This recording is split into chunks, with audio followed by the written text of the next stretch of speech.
HOMEFIRST Finance operates in one of the most operationally intense segments of the Indian credit market, the economically weaker sections. Yet it trades at valuation multiples typically reserved for highly insulated, blue-chip corporate lenders.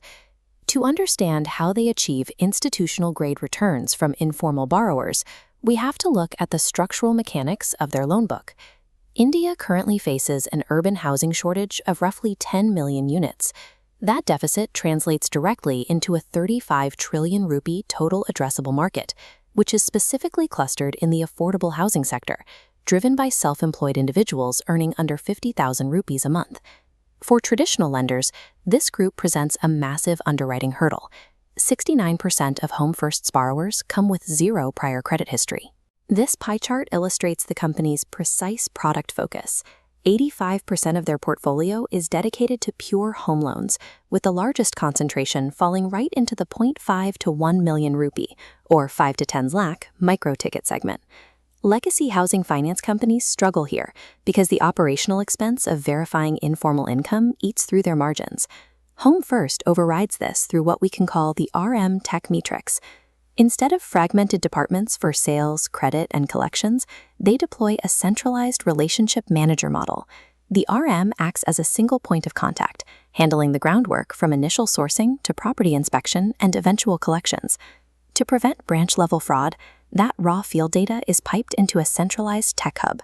Underwriting is made algorithmically by the central credit team, separating sales incentives from risk approval. This drastically reduces internal friction, resulting in superior turnaround times.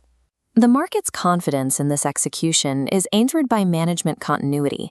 CEO Manoj Viswanathan has confirmed his ongoing executive commitment, keeping the firm geared toward an aggressive 25% year-over-year AUM growth. Maintaining that trajectory will scale the company's total assets under management from current levels to nearly 197 billion rupees by the end of FY27. By building a proprietary technology filter for the informal segment, HOMEFIRST has successfully industrialized turning unbanked risk into a predictable, institutional-grade asset class. Stepping into the Niveshik perspective, we can evaluate the financials supporting that 123 billion rupee market cap. The company recently posted an explosive 44% year-over-year growth in both net interest income and profit after tax. That profit growth is driven by severe margin discipline. Even amidst a high interest rate cycle that compressed margins across the financial sector, HOMEFIRST expanded its net interest margin to approximately 6%. This animated chart plots their lending yield against their cost of funds.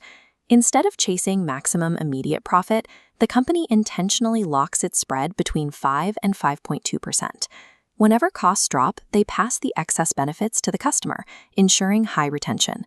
In financial services, the true measure of operational efficiency isn't traditional EBITDA, but the cost-to-income ratio. HOMEFIRST maintains a highly lean C/I ratio of roughly 32%.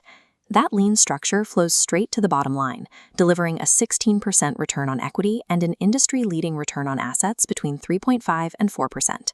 This explains the current Mulyankan.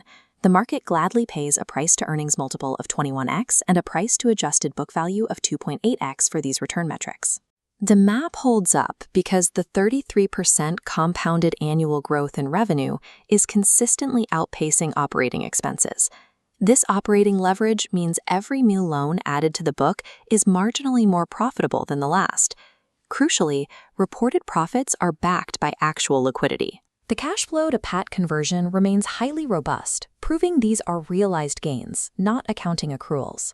Lending yields remain completely stable at 13.3%, insulating the firm while competitors fight over margin compression in the prime lending space. HOMEFIRST achieves these ROAs by running an end-to-end digital loan process, allowing for centralized underwriting and automated collections. This prevents the heavy headcount expansion typically required to scale a traditional housing finance business. Growth without risk controls is just future liability. As the company expands its footprint into the new Tier 2 horizons of Uttar Pradesh, Andhra Pradesh, and Rajasthan, we have to stress test the portfolio. Recent quarters showed a minor 10 basis point increase in Stage 3 assets, alongside a 40 basis point rise in bounce rates. However, examining the front-end pipeline reveals that early delinquencies are actively improving, indicating that the underwriting filter is catching stress before it hardens into default. This keeps total credit costs floored at just 46 basis points, a remarkably low friction rate for a demographic operating largely in the informal cash economy.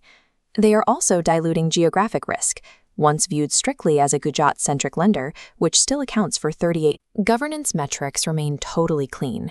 There is zero promoter pledging, and auditor fees scale linearly with revenue, clearing the board of common mid-cap red flags.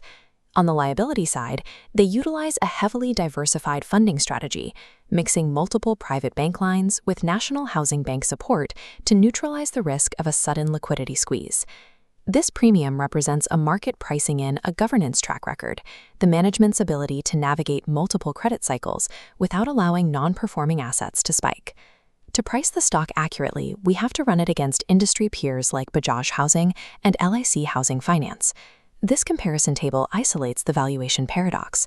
Comparing HOMEFIRST at a 21x PE ratio against LIC Housing at 5x seems steep, but adjusted for 3.5% ROA and 41% profit growth against LIC's 1.7% and 3%, the premium justifies itself. Looking at the technical action, the price is testing support and resistance zones, heavily interacting with its 50-day and 150-day moving averages as it builds a base for the next volume breakout. For the serious new Weshak, the investment thesis breaks down into 3 defined scenarios over the next 2 years. In the base case, assuming stable execution, the target sits between 1,150 and 1,370 rupees, pinning the valuation at 3.0x FY26 adjusted book value. The bear case activates if AUM growth decelerates below 20%, which would force a multiple compression down to 2.5x or lower. The bull case demands a re-rating toward 3.6x PABV, achievable if scale-driven operating leverage drops the cost-to-income ratio even further. If it holds 15 to 16% ROE and maintains AUM growth, the compounding math points to a market cap doubling over a 5-year horizon. The primary risks remain the heavy operational dependence on the single RM model in the informal sector and minor margin impacts from new labor code provisions. Accumulating shares on technical dips offers a highly favorable risk-reward entry for long-term holders looking for an efficiency compounder. Ultimately, HOMEFIRST operates as a data arbitrage engine. They use a precise technological framework to lend where legacy capital fears to tread. That 2.8x book multiple is exactly what the market charges for a machine that works.